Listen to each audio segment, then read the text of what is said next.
शिशु विकास मातृ सम्मिलनी समर्पण उत्सव आज 24/1/2026 शनिवार दिन औपदा ब्लॉक अंतर्गत श्यामसुंदरपुर ग्राम पंचायत संतरागड़िया स्थित शिशु विकास विद्या मंदिर मातृ सम्मिलनी और समर्पण उत्सव अनुष्ठित हो जाइछि।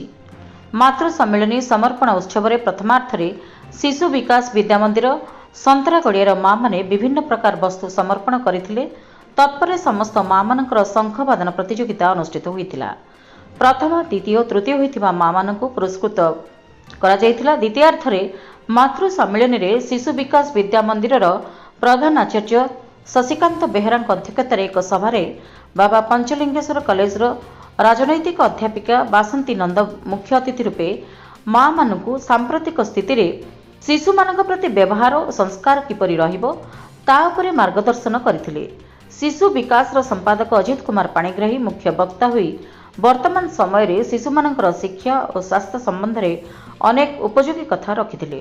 उक्त भव्य कार्यक्रम रे गुरुमा निर्मला जेना मंच परिचालना, गुरुमा मधुस्मिता बारिक परिचय प्रदान, गुरुमा साईप्रभा पाणिग्राही धन्यवाद अर्पण करथिले।